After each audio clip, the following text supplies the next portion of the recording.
Hello, I'm Art Francisco, And I'm Andrew G. and this is the Marxist Line 70. To learn more about the Marxist Line, please check out the Reddit page at reddit.com forward slash Marxist underscore USCA. Link below. Yeah. Today, so in current events, we're going to be covering the Israeli-Palestine situation from with articles from uh, from Oakland Socialist, Spectre Journal, and Hasanabi, a new a new a new a new part or a new guy on our radar, I guess. You can maybe explain a little bit about him when we kick things off. What do we Yeah, have and over then in the we'll theories we'll and also movements talk today? about uh revolutionary press in the Biden era and class party and the leadership, how to organize the revolution. So one is basically a perspective by Left Voice, the other's by IMT. And it's basically, it seems like the conversation about how to form a party and the need to form a party is coming back as it always does. And so these are kind of some newer thoughts on it. So let's talk about Israel Palestine, and maybe I should introduce Hassan. So Hassan, who goes by Hasanabi on Twitch, he's been around for a while actually. And let's see if I can fix the NDI here.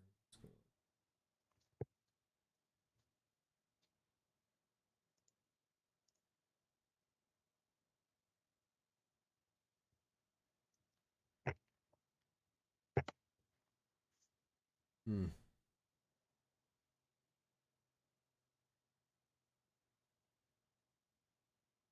Sorry about that. Uh-oh, we're ghosts. Yeah, I've got some. I think I might have some NDI issues on this. I don't know what's going on.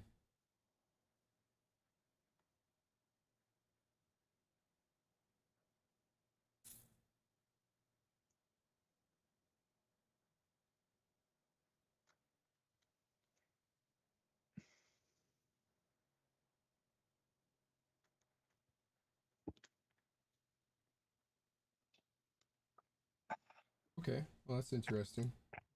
That's new.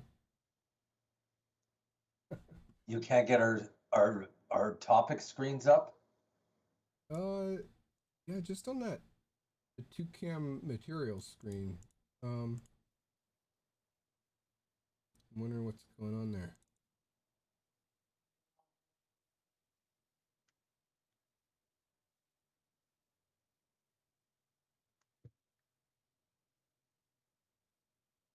Oh, here we go. I think I got it.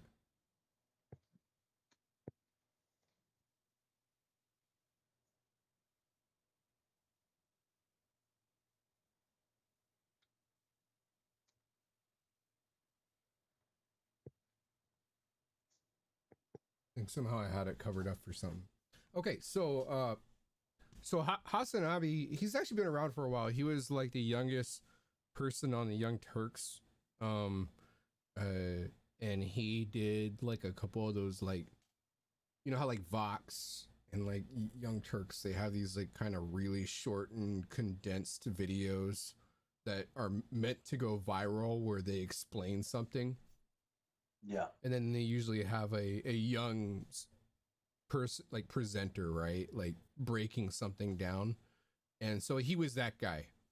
um and so he put out a couple viral videos, and then he was like kind of their young correspondent. uh but what happened was he was interviewed by someone, and I forgot exactly who it was that interviewed him, but he got interviewed, and then in the interview, he said that regarding 9/11, America deserved it. And after he said America deserved 9/11, he took a whole lot of heat for that. Like conservatives lashed on him and stuff. And so, and like Young Turks put a bunch of pressure on him. And then eventually he just like cut his ties to Young Turks and started streaming on his own. Yeah. And so his association with Young Turks was like, it's kind of nepotism. Because his uncle is Cenk, the host of the show, who I think used to be like a conservative. Yeah. So anyway, so that's kind of a little bit about his background. And lately he's just been streaming on Twitch under Hasanabi. And I was talking to Andrew, like trying to give Andrew a little background on who this guy is, because he's been like pretty vocally supportive of basically promoting like the image of Marxism.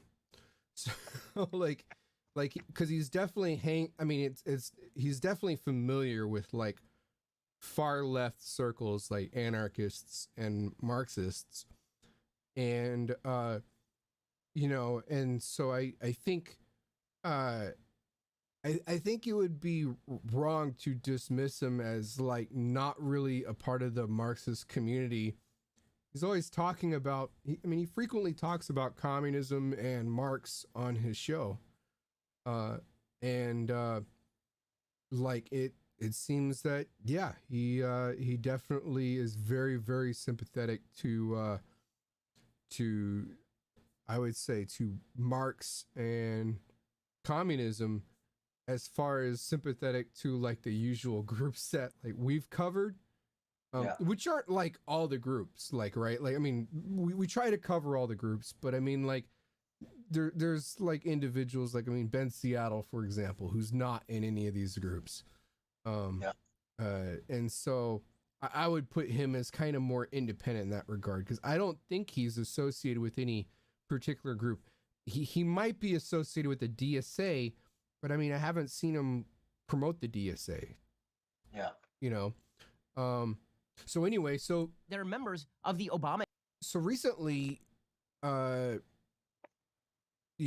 Israel and Palestine. So Hassan is not Palestinian; he's Turkish, but he's been weighing in a lot on like Israel-Palestine, and one of the things that he's pretty good about doing, that he does a lot, is he rips on like right-wing people that are kind of like, I would say like right-wing kind of pseudo pop culture figures that are kind of developing, on the internet, like Ben Shapiro, Jordan Peterson, those kinds of guys. Not just like the Fox News types. Alex Jones is another one.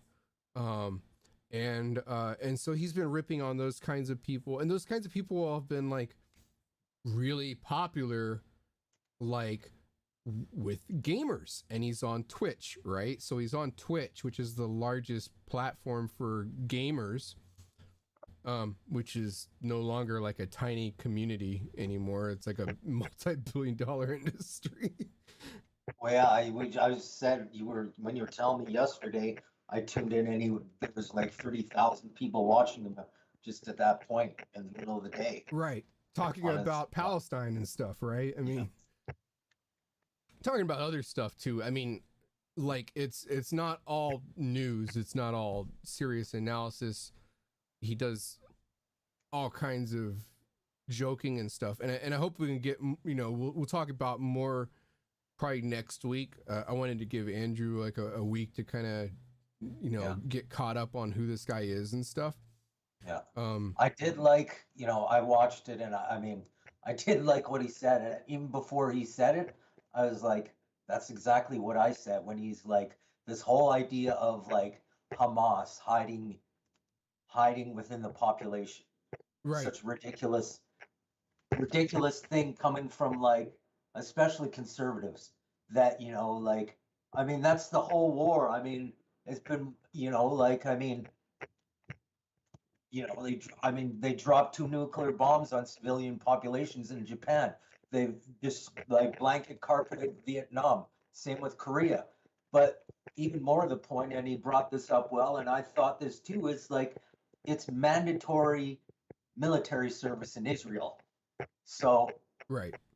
everybody's hiding within the population there. And it's a closed prison there. I mean, what the fuck? I mean, it's such a stupid argument. And so many of the arguments are stupid. So, I mean, that's briefly what I wanted to say about him, you know, on this segment before, you know, maybe we cover more in depth on next week. Did you want to say anything quickly about this video? I was just gonna unmute it for a bit, and let me see. That Israel would knock down a building. How awful that Israel would do this sort of thing. This motherfucker literally lost his mind about BLM protests because some of those BLM protests ended up turning into, or escalated in large part due to the police retaliation, into more violent struggles that broke storefronts. A Starbucks window breaks in any area that has like more than 13% black people, and Ben will literally be on it, covering it round the clock. Like, look how violent these blacks are. All BLM protests are about violence and you know, taking down businesses. But Israel just, you know, blows up a building. It's not a big deal, dude. It's just a fucking not a big deal. Like, what? It's just a building, dog. Like, I don't understand. Like, why are you making a big deal out of it? Because he's a fucking donkey. Okay. Which is not a shock because Hamas. So I'm just gonna pause it for a sec. I mean, we're not gonna watch the whole thing because it's like 14 minutes, but yeah, like, you know, I just wanted to give an example of how Hassan has been like approaching a lot of the subject matter. It's not very formal, like, obviously it's very informal. Like, it's like talking to someone at the bar kind of format, you know, like a give and a take, like at the bar kind of thing. And I like that though. I like that, you know, that format a little bit, you know. I mean, he's, you know, he is, you know, he's entertaining and not just droning on. Yeah, he's not just droning on. It's not like scripted, obviously. He's giving kind of a very off the top of his head kind of take on things. Yeah. And I'm not criticizing him, this is just how he's doing the show, and how he's doing his show. And the other thing is, you know, unlike a lot of people that say, you know, promote, like, say, hey, like, we should, you know, support Marxist ideas and stuff like that are out there. I mean, he does that, but like, he doesn't come off as a guy who's like a part of a cult, you know, like, which we've covered a lot of, like, a lot. Yeah. Like, and I mean, not saying too much yet because I haven't watched much of him, but I think, I don't know, I think it's a good segue. Right. For a lot of people who are unfamiliar with these ideas. Yeah, he talks to a lot of like you know, what he calls normies, and I think it's totally legit to call people normies. Now, he is a what do you call it? A Bernie bro. Yeah. You know, which is, I think, like, early on in his political development, he was a Bernie bro, and I think he still is kind of a Bernie bro. You know, but to me, that's not like a deal breaker for like whether I pay attention or not, you know. No. Of course. Yeah. So anyway, we'll probably talk more about Hassan next week. We're gonna be following him more. I think I talked to Andrew about this, and we said, look, we think that we should follow Hassan. He's been all over Reddit. He's been on like, I mean, like people are posting about him on Reddit. I know that like some of the what is it? I think it's BeardTube. BeardTube was, you know, posting his stuff on Reddit. Is it BeardTube or BreadTube? There's actually two of Oh, them. there's actually two. There's a BreadTube, which is I think is more like liberal, and then there's a BeardTube, which is more like, I would say it's more tanky, like Okay. Yeah. you know. Yeah. And but Hassan's like doesn't seem to be a tanky. So you know, I don't think he's a tanky, but I don't think he's a Trotskyist. I think he's actually like, but I think he does, it seems like he genuinely does have an interest in like Marx and communism and the Marxist community. And he kind of, it seems that he also seems to understand that a lot of the far left like puts itself on the fringe, you know. Yeah. And he's very experienced in not being fringe, you know, and actually like mingling with the masses, so to speak. Yeah. Literally, like. So anyway, the other thing is, you know, talking about like the, you know, Israel and Palestine's definitely been like, you know, on a lot of people's minds. There's the ceasefire that's recently happened. Like Spectre republished this letter from Midnight Sun. Yeah, it's a new publication. Have you? I didn't have time to look into it. Did you? I Did you checked do out any their background? Well, like here, I'll open up their site, and then hopefully this is this showing okay on the? It's a little cropped. Yeah, let me see if I can uncrop this real quick here. What's going on?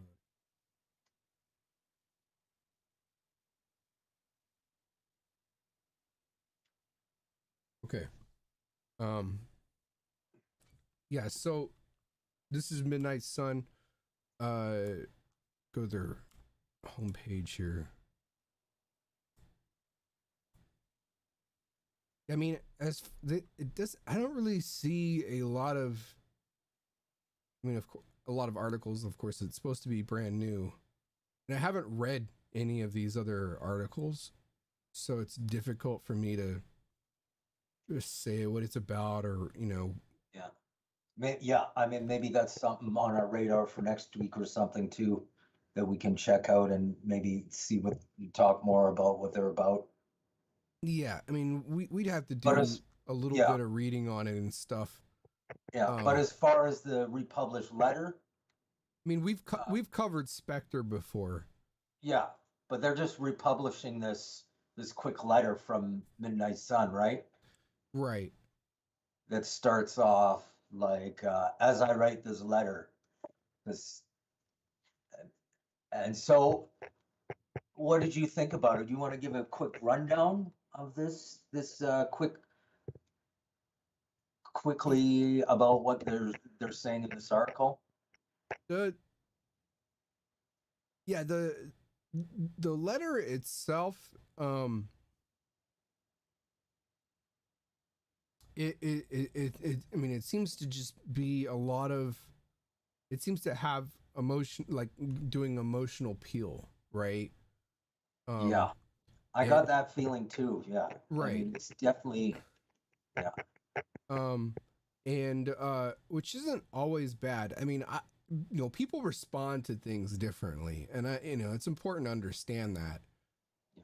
And so, But I like, think we need, I think it's important to have that balance between emotional and right, logical arguments. like, because I'm not a very good emotional writer myself, you know, and I know, you know, like over the years, I mean, I've kind of gotten a little bit more cold and calloused, but No. but it's not that but I still recognize that, you know, not everybody is as cold and calloused as me, and so it still has, like, you know, it probably has more meaning for other people, and that's good. You know, that's important, and you know, but it's basic. You know, of course, it's, you know, it's in solidarity with the Palestinians, and but you know, like Spectre itself, I wanted to say, you know, one thing that I think is interesting is this is in Spectre, and Spectre, as I understand it, it's been kind of dead for a while, hasn't it? Yeah, Like, I haven't seen anything on Spectre. Who was it? Was it John or Frank or Right. or somebody on our list here was I thought he posted something from Spectre a while ago, so I don't know if I know it's been a long time since we've covered it, and I try to stay on top of everything, and I know I'm not going to catch everything as they come out, but I mean, Spectre's been kind of slow, and that seems to me like to be an indication that, like, maybe the Israel-Palestine, I don't want to call it a conflict, but the latest, you know, the latest attacks by Israel, maybe it kind of put a fire under the asses of some people in the Marxist community and in the left in general, because things have been kind of quiet, you know, like the last few weeks, you know, I gotta admit, it's been kind of challenging to come up with a show. yeah. And so and that's kind of the way it is. There's ebbs and flows to the movement, right? And like it's not always exciting. And Which I want to, maybe we can talk at the end of the show, because I got a couple ideas that I want to run by you, whether it's on air or at the end. But yeah, I'll get to that right at the end of the show. okay, so so the other thing is, like, John Ryman's written about, I mean, multiple groups have written about, you know, what's going on with Israel and Palestine. There's been a lot of talk about like Human Rights Watch and how they finally, after forever, decided to say that Israel's apartheid, and B'Tselem also called it apartheid. Yeah, and I'd like to add to that is that, yeah, I mean, and then this article, it talks about the Union in Italy refusing armament shipments, and, you know, before we get into John's article, I mean, I think this Right. is, he makes way too many leaps in his next article. I think there has been for quite a few years now, you know, growing awareness of Palestine issue, Right. you know, over the internet, and, you know, through numerous sources too, not just, you know, I think, you know, is there any, do we want to get into John's article right now, or do you want to we're finish? talking about the whole thing as a whole, because the conversation is Israel and Palestine, right? And these are just some examples of some things that people were saying, you know, regarding the conflict, and like, you know, like, you know, like, well, John, what you're trying to say, because nobody knows what you're talking about, Andrew, is I was gonna explain, but I was like, well, just you want to finish this, or what you explain. Okay, yeah, because John says in his article that he says that this, you know, this ceasefire is, you know, is tied tightly to Black Lives Matter movement, and largely significant, and that may be true. Going back to this, that there is, you know, in this article that we're talking about now, it says Palestine is not a particular case, but also a phenomenal expression of logics of oppression playing out across the world. I think that's more accurate to say than what John's saying. I think there's more of a awareness of oppression from Syria and around the world than just Black Lives Matter. And I think John's putting too much, like, especially, he's putting too much credit, especially towards like this so-called like more radical wing of the Democrat Party. I mean, I really, I don't see that. Up in Canada, what they're proposing, the left here, the NDP here has been proposing for years and talking about that too. And, and we see the big protests around the world, it's not just the States. And I think Yeah. that could have been said better by John, and maybe that's what he was going for. But even if he was, he writes a sentence where it says, "Is if anybody doubts this," and then he goes on to something else and doesn't connect it at all to me, as far as I read, to the Black Lives Matter movement. He talks about that, and then he's like, "If anybody doubts that," and then he writes a couple paragraphs that didn't really connect at all.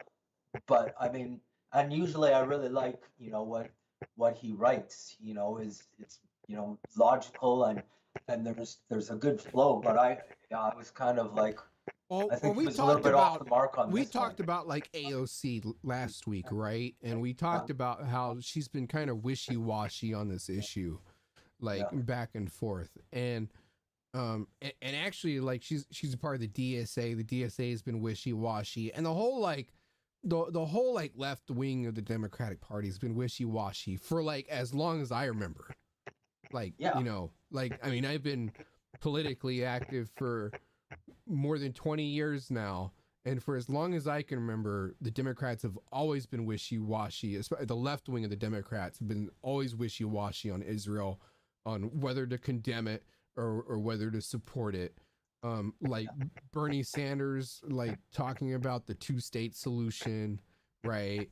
Like, I mean, before him, there's people like Cynthia McKinney and that kind of, Ralph Nader. So yeah, I don't really see like the left wing of the Democrats, like, speaking against Israel doing crazy atrocities basically as necessarily because of Black Lives Matter. I mean, I think I don't want to dismiss like Black Lives Matter as not having I don't want to any dismiss solidarity too, and I remember that statement in solidarity, but I don't think that was the driving force and why it stopped. And especially now, this conflict caused more death and destruction than the last one. So, and then John kind of makes this argument that they're similar to the article we covered last week about Israeli politics starting to suffer or whatever. But in the Israeli newspapers, and I see a bunch of other things saying this strengthened Netanyahu's position. So I mean, I don't really see that too but I do see there definitely is a growing pressure and awareness. Yeah, I think there's definitely a growing pressure. I mean, I think like for one thing I didn't add this week that I kind of wanted to, but is like what Norman Finkelstein was saying. Like you posted that interview like on your on your Facebook, and maybe we can post that next week. But so Norman Finkelstein is like a really respected scholar on the subject of Israel and Palestine, and like what he was saying is that the marches that he participated in were like almost all young people. Like it's there's been a shift in like the generations basically, and so like he said, it's been mainly young people, And a lot of the young people that went to the Black Lives Matter protests are going to these protests. Yeah. You know, but it doesn't necessarily, you know, I mean, I'm not saying that there's no relationship there, but it doesn't, you know, like Me too. like Yeah, I agree, correlation but I doesn't don't think. equal causation, right? I mean, Yeah. that's what we're saying. And and it doesn't mean, yeah, it doesn't mean that there's no influence. It's just, yeah, correlation doesn't equal causation, which is kind of what John Ryman is saying. Yeah. Um, And yeah, and I haven't seen anybody talk about that. Or there's another famous Jewish scholar, Ilan Pappé, I think. uh-huh. Have you heard of him? I haven't, no. It's Iian. He's very famous, like Israeli scholar that's very anti, Zionist state. So he's out of, where is he out of? I'll send you some stuff by him too, but I believe he's taken the same stance as Norman Finkelstein now too, because Right. of this, this very obviously, apartheid state, situation Now, that people are starting to recognize. now while we're on the subject here, like a couple things like I've noticed, and like I said, I mean, I've been basically, like this has been one of the hot topics that that I've been a part of for like 20 years now, and because I became active through the anti-war movement, but like a couple of things, and one is that using the phrase apartheid to describe Israel was something that only the far left used to do, right? Yeah.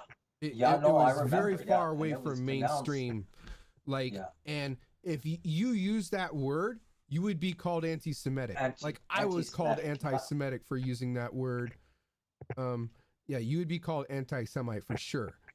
Oh yeah, I've been doing this. I mean, Right. Like been I've had Israel Jewish on family Facebook, members and I've call been me deleted by anti-Semitic. so many people for that. Right. Called that. Right. And the other thing is the one state solution, like, was totally la la land back in the day. Like 20 years ago, if you were supportive of a one state solution, you were basically a wingnut.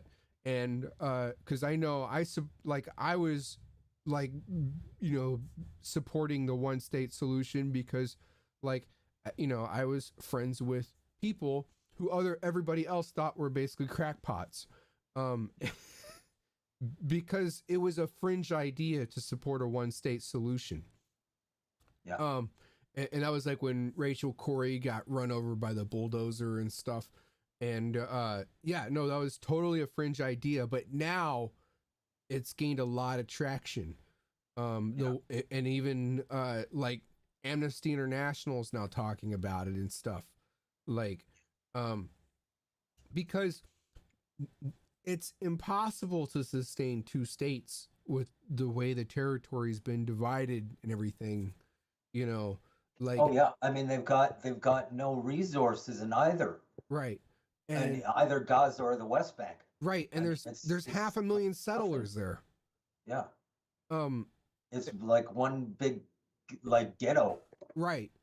And so that's another thing. Like, even Norman Finkelstein, like, I didn't think Norman Finkelstein would ever support a one state solution, because I know, like, in 2013 when Gaza was bombed, he was still talking about a 2-state solution then.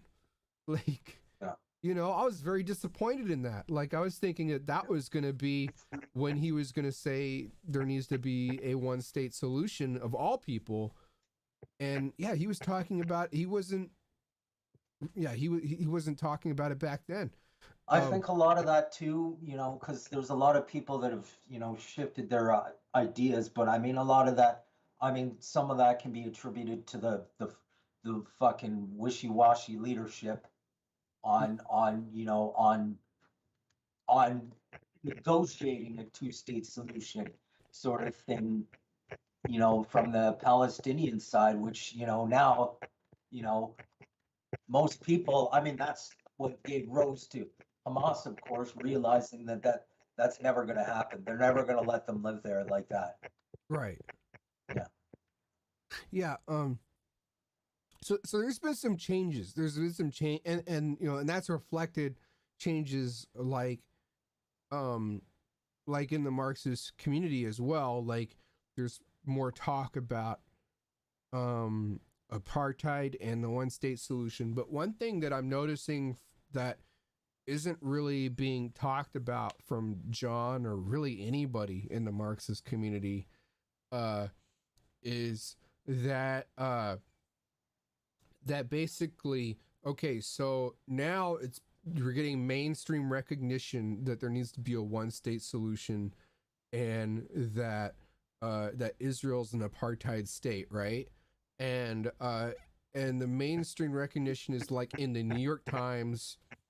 It's reverberated in Human Rights Watch, which is the largest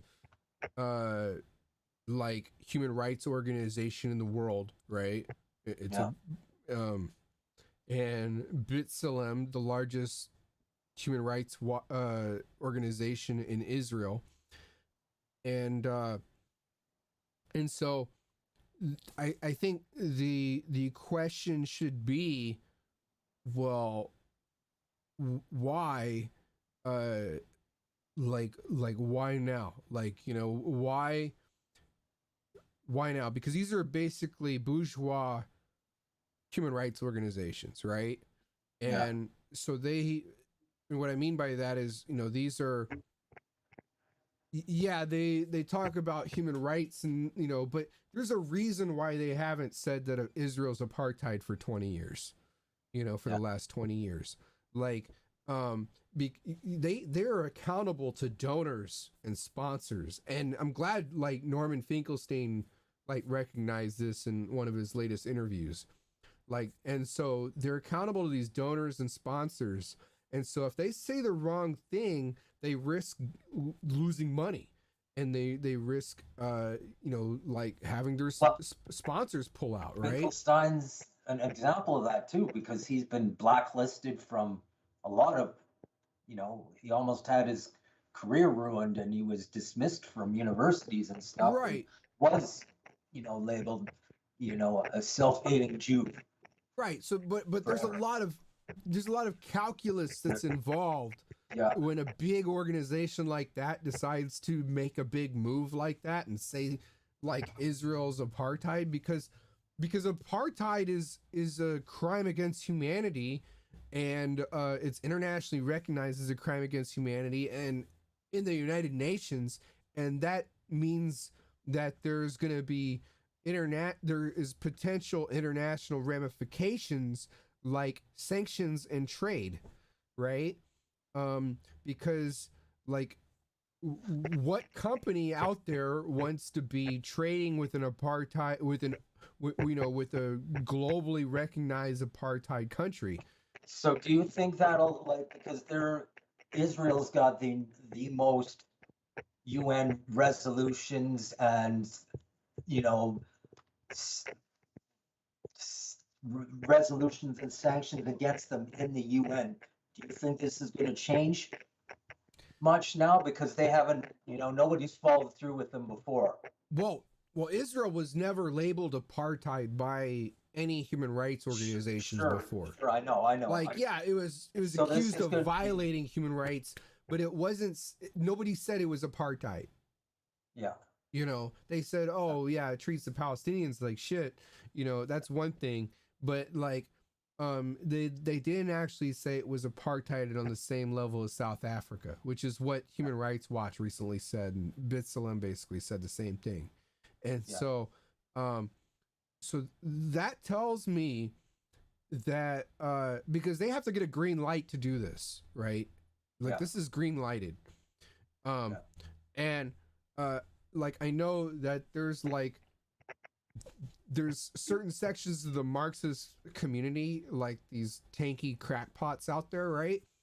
And they're gonna say, hey, like, you know, Human Rights Watch is controlled by the capitalists, and so if they say something, then the opposite is actually true, because, you know, and That's so that's so the we should funny support thing, though, is Israel by that logic, I right? see right now with the tankies is that they are supporting Israel and calling it an apartheid state, and are using those examples, even though those same groups have spoken out against China.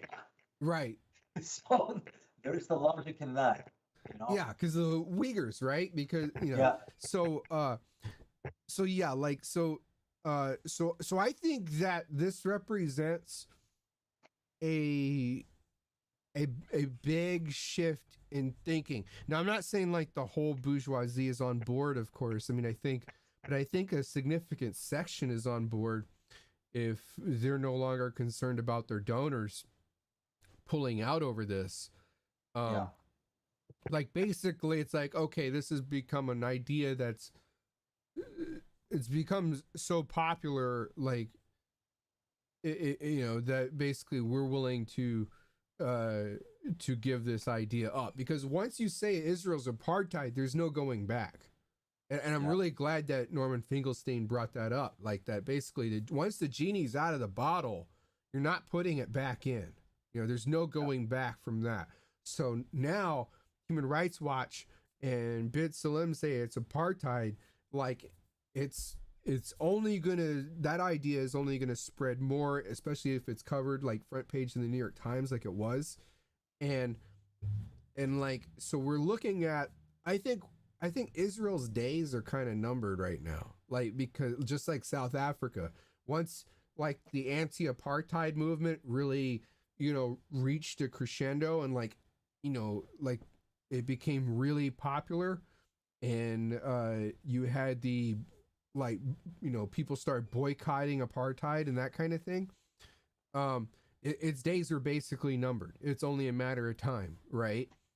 Yeah. And I think the same thing can be said with Israel. It's going to become like less popular with the ruling class in Europe, and I think in the United States as well. And I think even in Israel, I think there's a section of the capitalist class in Israel that's like realizing that, hey, apartheid is a huge liability for us, and we're going to screw ourselves if we let this continue going on. Like, and so it's time to cut the losses, basically. Like, hey, we had our fun being an apartheid system, you know, but it's like you have to like calculate, hey, is it going to continue to be profitable or not? And really that's all it's about, right? And so like, really the way I see it is, what does the US have to gain by letting Israel sustain itself as an apartheid country? Because does that, for one, does, you know, is Israel a stronger ally because of that? I don't think so. For two, is it, what is it doing for the Middle East? Well, it seems like it's just pissing everybody off. Yeah, I mean, hell, even Saudi Arabia hopped on the bandwagon and condemned Israel for its actions against the Palestinians. Yeah, and then three, is really the big elephant in the room that's not being talked about in this conversation, and that's China. Okay, and and it's like, what is it doing to help the fight against China? Because like, we were talking about the Uyghurs and how like the United States pointed out that like China is committing human rights abuses in Xinjiang, which I think is true, but China's immediate reaction was to officially say, hey, look what you're doing over there in Israel, and look how you're treating black people in the United States. You have no right to talk to us about human rights. And then they hired like a whole bunch of shills on YouTube to do the exact same thing, you know? And so, and, you know, and like, yeah, maybe not all the average Joe Americans watch, you know, the official statement by the Chinese government, but they're all exposed to these dumbass shills on YouTube. And so, so the thing is, if the United States is ever going to escalate a conflict with China or having, you know, embargoes or whatever, it's going to need some level of popular support. It can't do that without the population, without the domestic population supporting it, and without other countries' domestic population supporting it. Yeah. All right. Is any closing statements before we move on to the next half No, of the show? let's just move on. So we got it seems like groups are trying to flirt with thoughts of how does a party form, like a working class party, because all these we cover, like we've covered like all these different groups in the Marxist community for what has it been, like a year and a half, 2 years? I mean, and yeah, so like some like 2 years. And so, you know, this kind of these you know, these thoughts kind of come and go, but all these different groups, and it's usually the groups like that do this. They'll say, they'll end their article with "We need a working class party," or or they'll give some like quick little lip service to it, and then every now and then it seems like they put together a paragraph on it. And yeah, and to me, this seems it's becoming more emotionally charged. Yeah, moral arguments than you know than real Marxist, you know, arguments, especially in the economic area, because, you know, over the course of the show and reading these articles, you know, I haven't learned, you know, I've learned a bit, but I've learned way more about what Marxism meant from understanding capital too.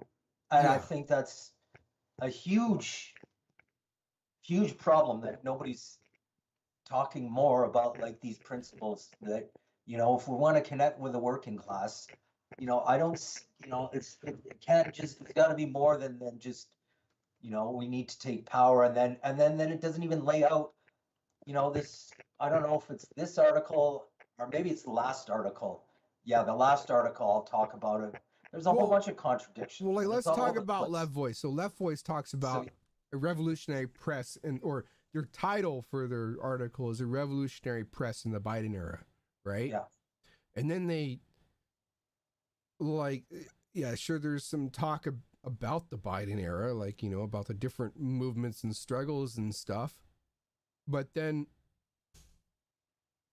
when it comes to it, I didn't really see a concrete plan or outline of what a revolutionary press is supposed to do. That's in what the I was Biden era. going to say. It says the press, down here, it says the press must tie all these denunciations and analysis to specific aspects of a program for a socialist revolution. In this way, the publication is a training ground for the vanguard of future revolutionary organization, one that takes conclusions from class struggle based on solid basis of revolutionary theory and Marxist method for understanding the current political context. And that's exactly what I was saying. Like, you know, I haven't heard, you know, if I had just read this, you know, just Left Voice all the time, I have no clue, you know, what Marx was really talking about. Right, because what does all that actually mean? Yeah. Right? And then and there's like a quick little reference to Lenin in What Is to Be Done. Yeah. Because, you know, Lenin argued for a national newspaper in What Is to Be Done. But he, you know, it references that, like, that, yeah, Lenin was supportive of a national newspaper. But it doesn't really explain how their publication is going to be different from all these other different groups that have had publications for the last 100 years, right? Yeah. Or like what's unique about it, or like they didn't explain how like they said that like, hey, a publication is supposed to be like the center for debate, but there's no debate that happens on Left Voice's website. Yeah. Like between Marxists, it's only like it's only people in their specific group, who are Trotskyists, right?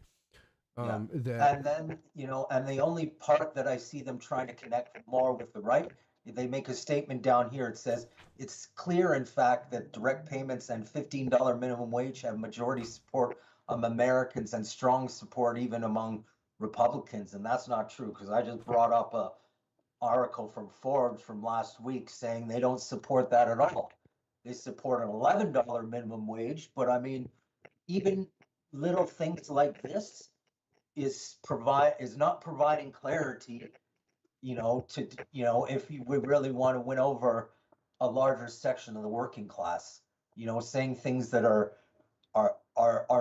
not true, and and I mean, where does that even belong in this article? I mean, is that their justification for a program saying that we need to make, we need to increase the minimum wage and a living wage?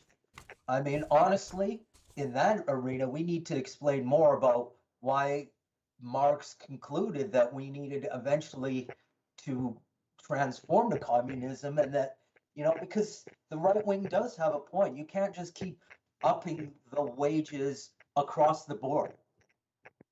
Like, I mean, I'm Right. not denouncing unionism, but that's the underlying, revolutionary economic underpinning of revolutionary Marxism is the tendency for the profit to fall.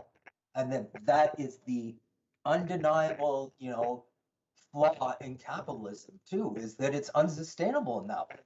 And then these kind of connections are the kind of connections that people need to have explained to them, not just more of this left bullshit about, demand for, minimum working wage and stuff, because that, in my opinion, all that leads to is just, And the Associated Press concessions have a and, covert and, deal. and not The deal actually educating people on, okay, well, this is what Marx says, why this isn't going to work, in the Right. long run and stuff.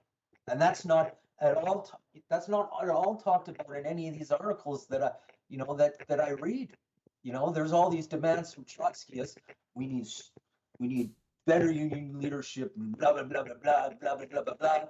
I'm like, that's just, weak left liberal arguments for conceptions to me. Right. Marx had very specific, too many people rely on the Communist Manifesto, which, they wrote decades before they finished Capital Volume 3, which took them 20 years to explain why, why they laid things out in the Communist Manifesto, because Marx and Engels could see all these things happening. But this is what people need to understand, and why this is important. And that is not, I mean, I have a real big problem with that. I mean, how are we ever going to get people onto a program if they don't understand a true sense of what Marx was, going towards? Right. So anyways, Well, I mean, it's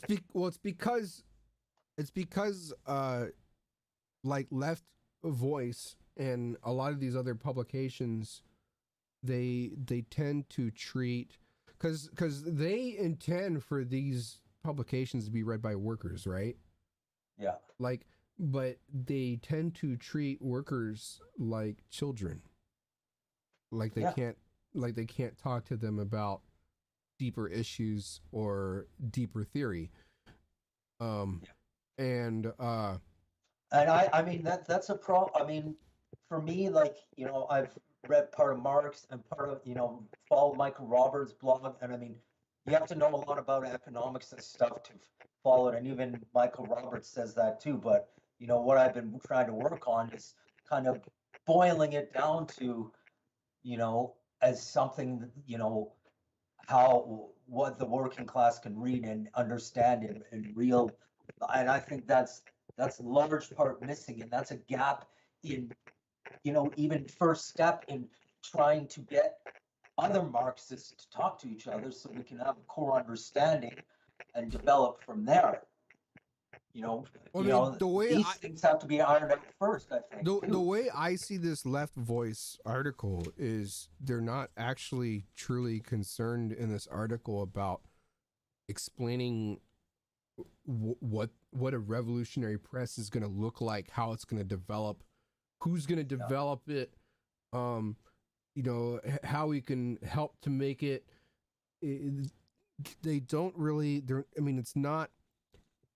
It's not an exploratory article or a very very humble article in that regard. Instead, and you it's say humble too, is that we've yet to see any of these call to other Marxist groups for, at least admitting, saying, hey, we've got our differences, but let's try and get on the same page on the fundamentals, and at least start talking to each other and go from there. Well, the article by Left Voice is like it's actually more of like an advertisement. Yeah. Like if you read it and you get to the end, and it reads very much like most of it is fluff. And then if you get like all the way to the end of the article and like the last section of it, it talks about how great Left Voice is and how they have all these different publications in different countries, and like, oh yeah, and then we moved up from 20,000 to 200,000 hits on our webpage, and then it says that we're launching a new website that accurately reflects our politics and program, and it's basically telling you, hey, Left Voice has it figured out. Exactly. Even before that, it began, a couple paragraphs up. It says, although most people may not agree with our ideas, the publication can mobilize people around partial aspects of these ideas and show the working class it is stronger when it comes to fighting for demands. Just that simple sentence. They could have reached out to more and said, many people may not agree with our ideas, and they could have extended an olive branch to other groups out there trying to work towards the same thing. But no, then they just lead into exactly what you're saying, is like, well, they're not going to we've got the best chance at reaching the people. Right. Well, like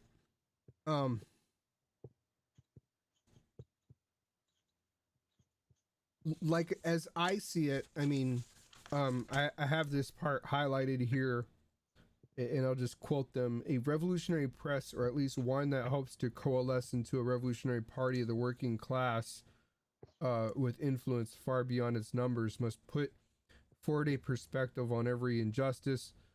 And then it says, although most people may not agree with our ideas, which is, I think you mentioned, right? The publication can mobilize around partial aspects of these ideas and show the working class that it is stronger when it comes together to fight for its demands. But that paragraph, to me, and as well as like other paragraphs in here, it basically is kind of like a sneaky way of indicating that they're substitutionalists and that they're substituting themselves for like the whole Marxist community, basically. And something that they don't really take into account is that there have been other big Trotskyist groups that have publications worldwide, and they've all said basically the same thing, and what do we have to show for it, right? don't have anything to show for it. And so, and then this IMT article, like, mind if we talk about this real quick? Yeah. And then we'll talk about the NDP thing, but these things are kind of related. And Yeah. and so this IMT article called let me bring it up here. I'm a little all over the place. The class, the party, the leadership, how to organize revolution. And Yeah, I really didn't like this IMT article. I was like, my brain hurt at the end. I think it was poorly organized. so this is like 30 pages on 11-point font. Yeah. And I printed it out so I could read it like more carefully. And to be honest, like, they have a lot of Trotsky quotes, but I didn't really have any big disagreements with what Trotsky actually said. Yeah. Trotsky himself, like Yeah. like not the art, Not Trotskyist. Yeah. right. I mean, a lot of and there's a little bit of glossing over on things, but like the thing about the IMT article, and it goes like about halfway through the article, it goes into a big history lesson on what they think of Spain and the Bolsheviks. But What was your thought on that? You think that was the comparison between that and the Russian, what happened in Russia? You think it was what they were saying was accurate? It's partly like, there's it's not wholly inaccurate, and it's not wholly accurate. I mean, it's I would say it's the thing is it have they focused on the most important principles? And it's not so much of a question of like, well, how accurate are they, like, in talking about this history? That really, I don't think like, as far as the history goes, I don't think that it's super necessary to include it all in this article. But I mean, like, most people in the Marxist community are kind of already familiar with this. But yeah. The one paragraph that I took, this ties back to an earlier comment that I took issue with is, no, the workers are not always ready to lead a revolution, but by fighting now for socialist ideas to gain authority in the workers' movement, we can contribute to a victorious revolution when the masses move. What exactly are their socialist ideas now? And that was my problem with, like, when these Trotskyists say, oh, well, we just need minimum wage, universal health care, and blah, blah, blah, blah, blah. I mean, to me, socialist ideas, socialism is the transitionary stage to capitalism. So right. To me, that's, this thing that I'm writing, which I'm trying to lay out, is exactly, to me, socialist ideas are how to actually make that bridge to communism, and not just say, okay, well, we need a living wage. Just ends up as concessions. Well, me, I try to avoid that S word, socialist ideas altogether, or socialist anything, like, because it's vague. It doesn't say anything. It's not concrete. And it's just like a trendy word right now. And it's always, sure, it's been trendy with these groups for a long time, but like it's not concrete. It doesn't say anything. And it's like the thing that I see in this, which is like, I mean, it's how to organize a revolution, right? Like, how are you going to organize a party? How are you going to, well, you're going to need a party, right? Like, that's one of the big arguments. And then, and it's like, but the thing that I'm getting here is,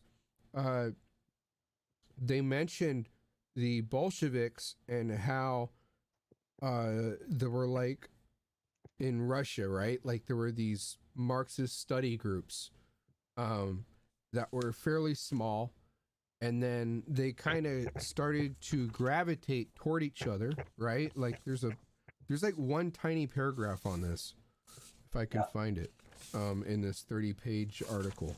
But basically, maybe I can find it on this real quick.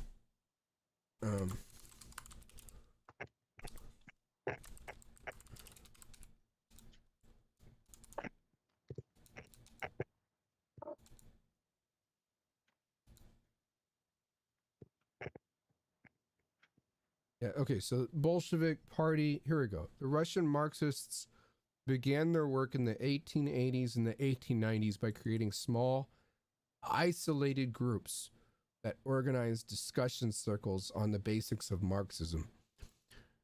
Then, the Russian Social Democratic Labor Party was created in 1898, so at the turn of the century.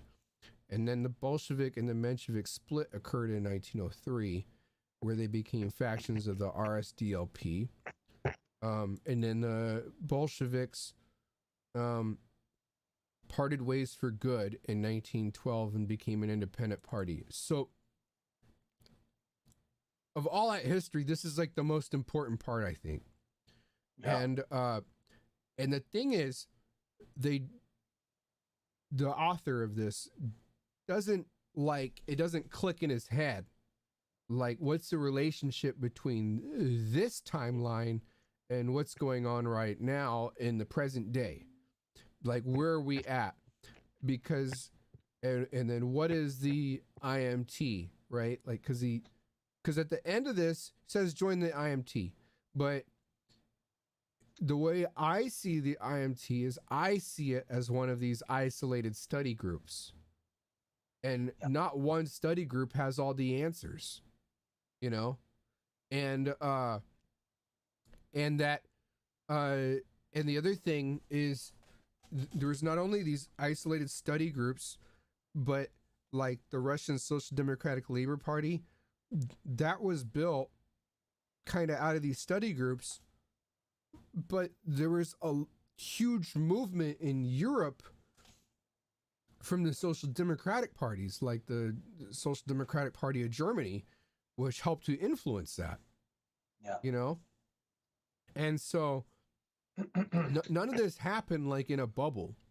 And then the Bolsheviks came out of the, like, they were all members of the Russian Social Democratic Labor Party, and they basically started meeting together, right?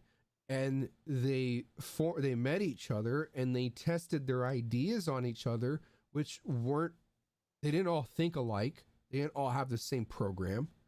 They tested their ideas on each other for a long time before they all came to some common agreements on things.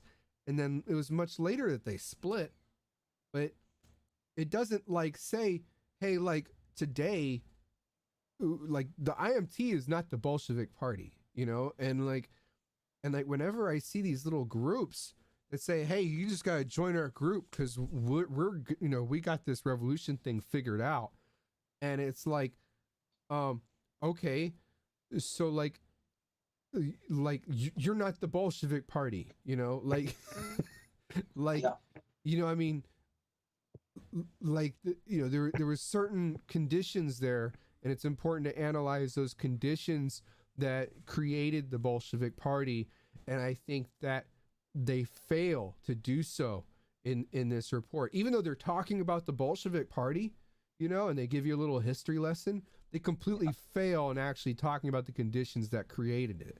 They don't talk about the conditions, you know, that created it. Like with different groups, who was interacting with each other, like how were they meeting? Like, you know, why were they meeting? Like you know, like when they got the paper, like what groups were there groups that interacted with the paper? How did they interact with the paper? What groups was Lenin interacting with? You know, because Lenin wasn't just interacting with a handful of people. or he wasn't just interacting with his own little study group. He was, interacting with all kinds of different groups, and the Bolsheviks did too. All right, good point. Anyway. Artie, so is that your final comments on that? No, this needs to get thrown in the trash can, and they need to start over again. Okay. And all right, so this last article, I mean, I was going to give you a little quick yeah, I was hoping you could give the history lesson on this, because I am not a Canada expert at all. And well, I mean, so I was just going to start off the little, fun little light trivia. I mean, do you know? let's introduce the articles. So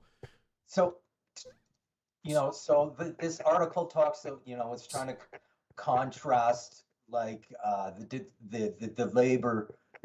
So the Freedom Socialist Party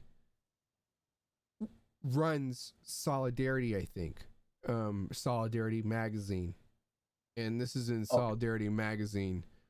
And they're American, right? I think I was kind of curious why they even commented on the NDP. Well, because I think there's a couple things. I mean, first of all, not a lot of people know this, but originally, before the NDP made an alliance with the Cooperative Commonwealth Federation, the Farmer Labor Socialists in Canada, which were about, abandoning capitalism. Right. They eventually, and it was quite well structured, because they had originally they want to separate union leadership with political influence and have their own leaders kind of elected. I forget where this is, but eventually it's too bad, because the NDP wasn't like the Labour Party before. It was far left. And just as they started to gain enough momentum in the 60s to form a national party, is when the golden age of capitalism came down, and Tommy Douglas, who was the NDP premier of Saskatchewan, became the NDP leader, the federal NDP leader. And I'll just give you a little bit of trivia. Do you know anything about Tommy Douglas? I have no. Okay, so he was the one that brought socialized healthcare into Canada.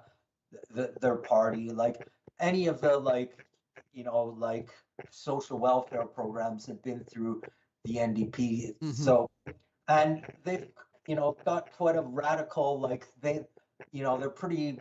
He's pretty well known in Canada, not only because his daughter was Shirley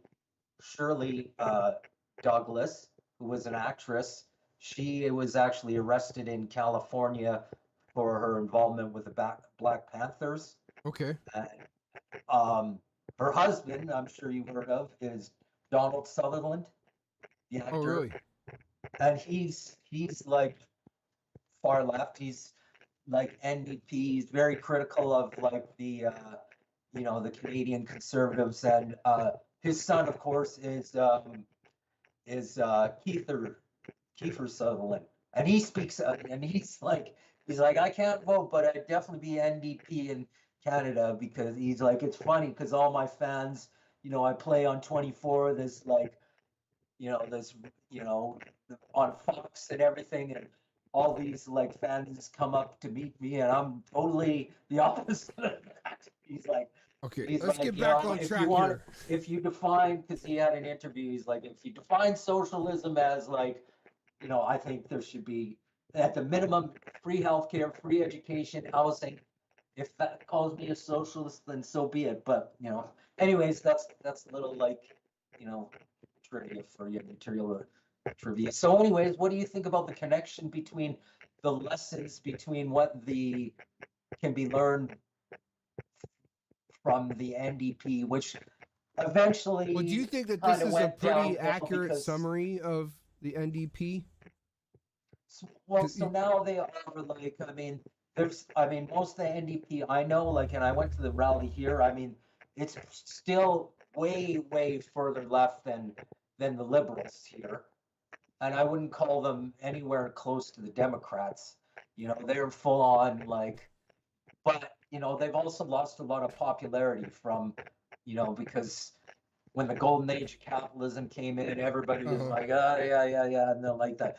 So now, like, the right calls the NDP, like, a bunch of commies and stuff like that. So, anyways, my question now is, so I forgot what my notes is. So, how do you compare this with, like, for me, I don't think like there needs to, I think this is a lot different than the Labour Party in Britain. This isn't like there's a left and right wing of the NDP. There may be a little more leaning Okay. towards that, but I think, as far as a working class party, for me, I think, there's a lot to be harvested from this. Not the liberals or the conservatives. There's no hope for them. But and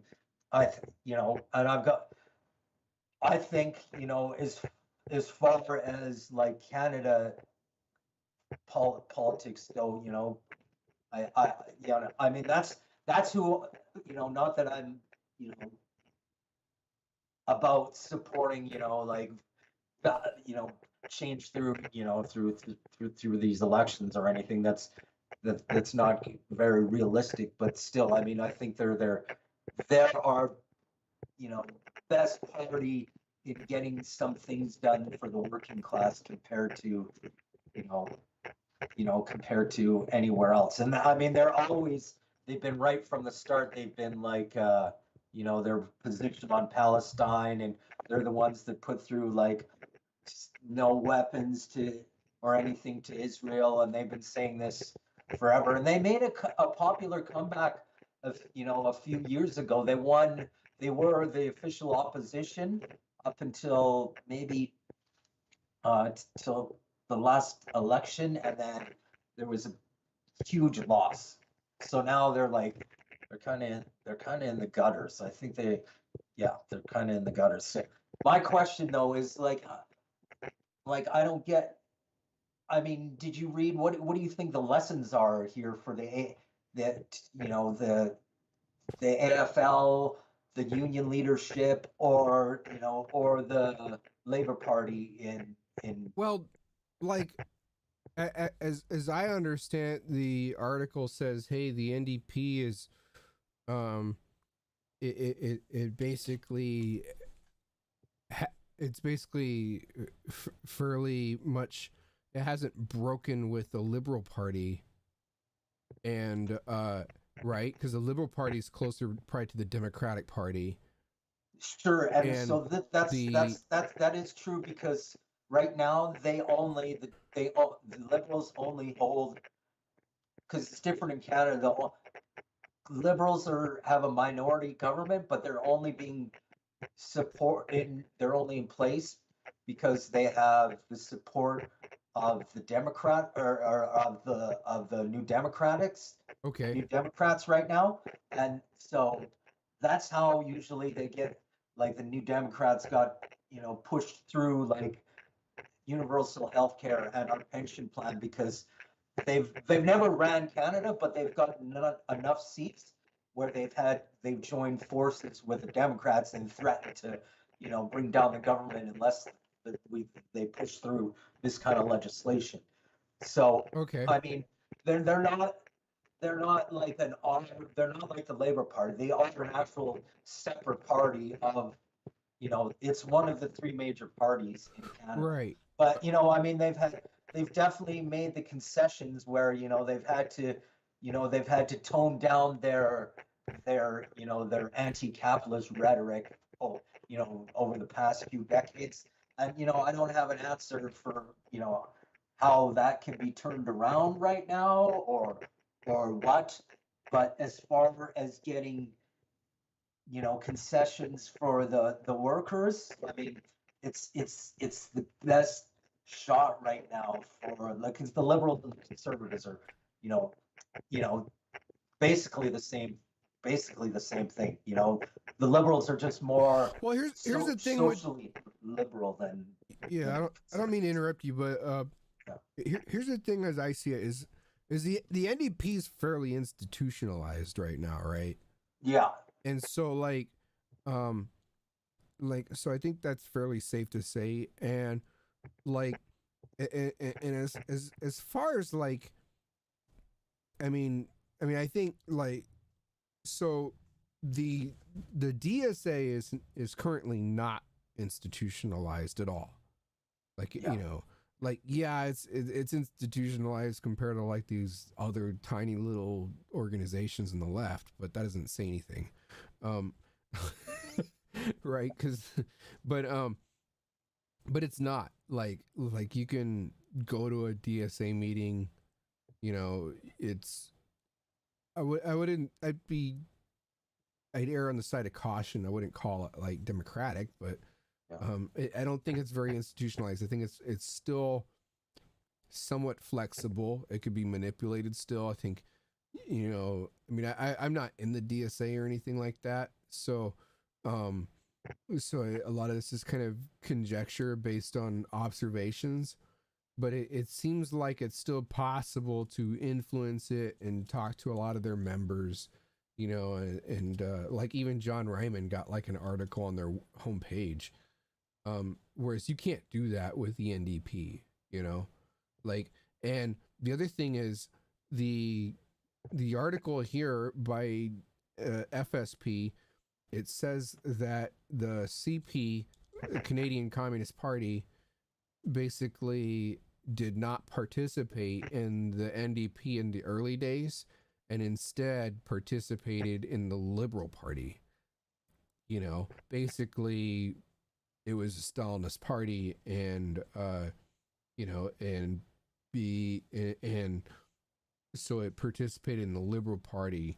I don't know if that's how true that is because I'm not super familiar with Canadian politics. Who was the Stalinist party? The communist The Communist Party of Canada. Yeah. So I'm not exactly sure. Yeah, I mean, I'm not exactly sure about that either.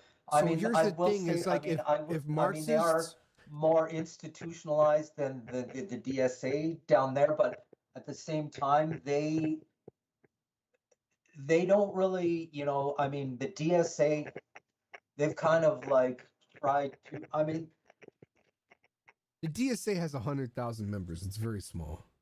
yeah, I mean, even though like they don't have like, that's the problem with like, I mean, it wasn't like, I mean, NDP here still gets like a large percentage of votes. Right. Like I can't. Pardon me. Right. Yeah. Yeah, like I mean, just because they've lost, but I mean, it's first past the post voting system here. So I mean, if it was proportional representation, that would drastically change. And I mean, I haven't really, I mean, I'm not really, I just started kind of getting back into reading NDP and stuff, because for a long time I was like, fuck all these, these parties and stuff. But my only point too is I think there is, there and from a lot of people that I met, there is, a lot, I think it's quite different from, they are quite different from liberals, and there is a lot of support from Marxists. I've got a couple friends that that work for the NDP and stuff and are openly Marxists. So well, it's I mean, a social I'm not democratic sure party, right? What's that? It's a social democratic party, right? It is the Social Democratic Right. Party, yeah. So, like, so yeah, it'd be different from the Liberal Party because it's social democratic. Yeah. But because the liberals is not really social democratic. Like the Democratic Party is not really social democratic. It's a like the Democratic Party is a liberal party with social democrats in it. Yeah. Like, and so like whereas like the DSA is a social democratic organization, right? Like it's not a real party. It's like an organization that's kind of in its infancy, in my opinion. And so, and it's trying to figure out whether it wants to become a party or not. But to me, here's the thing. Even if the DSA were to say, fuck the Democrats and we're going to form our own party, and they formed a social democratic party, that doesn't necessarily mean it's going to be any different from the NDP.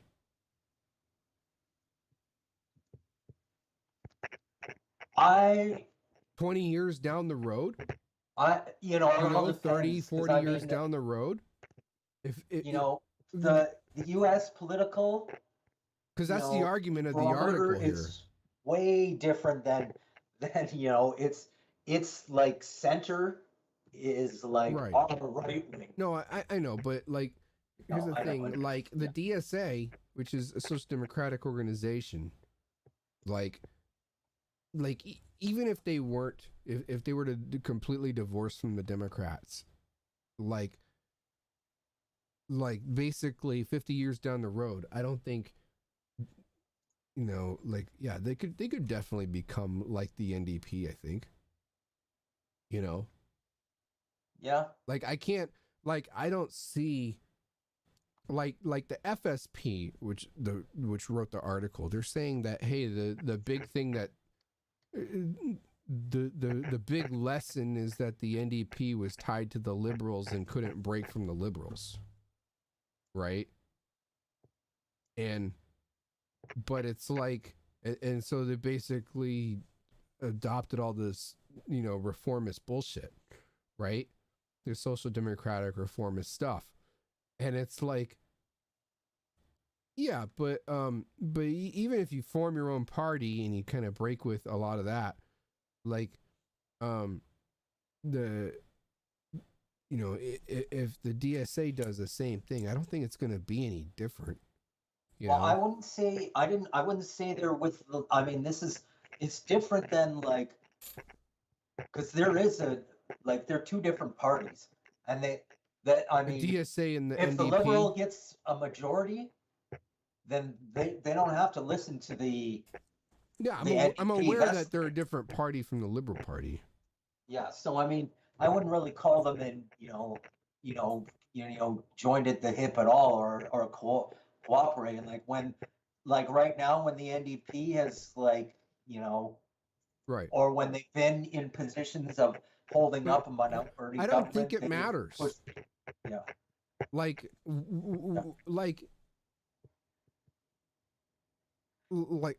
I don't think it matters. Even if they weren't joined at the hip, I think they'd be the same thing. Like the thing that this article seems to not really do justice is like, hey, like the NDP has social democratic politics, and the reason is because like Marxists have failed to build a significant amount of influence within it. Like Sure, it says so I can in agree the with that. article. I mean, I got lots more to say on this, but But we're it having says an so. hour and It a half right admits now. in the article that the CP went to the Liberal Party. Yeah. That's kind of a big deal, isn't it? I mean, that's like the biggest party in Canada, like The Communist what? Party. That the Communist It's- Party went to the Liberals. Yeah, I mean, yeah, They weren't Yeah, that's participating not in the good. NDP's early days and trying to influence it. They were freaking voting for Liberals. yeah, I know. And so Well, that's what I'm saying. That's why I'm more NDP than but it's like well, I mean, no, I mean, it's like I'm not arguing to be for the NDP. I'm just saying, like, no, it's yeah. there was an opportunity to participate and to try to have some influence on the people that were in the NDP, and they failed. Right? And the DSA, there is an opportunity to have influence on DSA activists and DSA members right now. I'm not saying join the DSA. I mean, like, because like, okay, well, like maybe, I don't know, and but from what I've heard about it, it's still difficult even if you were to join it, but you can influence it even without joining it. Sure. Like I go to, okay, so I like, like I go to, I go to like an IWW meeting. Every time I go to an IWW meeting, there's like freaking 4 DSA people there, or Do you give them like the stink eye all no, and meeting? usually they meet and like this, they usually have their DSA meeting in the same coffee shop and stuff, and it's like, and then they want to, and then right after they get their DSA meeting, they want to freaking say hi and hang out and stuff. And I'm not saying that they're all revolutionaries, but it's like you can still like meet them and tell them what you think about things, and like maybe they'll even listen to you. And it's like, okay, so like you can do that, or you can just freaking stay isolated, like you got, and try to get them to join the IMT and say, hey, you're not going to talk to them unless they join the IMT. Like, I mean, that's another way of doing things, and that I don't approve of. Yeah. So yeah, I mean, I think, yeah, the DSA could go the direction of the NDP, and it could become another social democratic party, whatever. But, and I'm not saying the DSA is going to become revolutionary either, but I think the article kind of misses the fact that the question of like, okay, so how are revolutionaries supposed to interact with these parties and with the people in these parties, like, and it kind of drops the ball on that. Instead, it's just like, oh, well, the DSA, if they don't make their big revolutionary statement that they're going to freaking break from the Democrats and they're going to go to hell. Like, that's, to me, that's just laziness. Yeah, sure. They'll probably go to hell if they, if they don't become revolutionary. Big fucking deal. Like, that's not news to me. Like, most of these groups are going to go to hell. Like, all right. Well, on that note, I think we can end the show.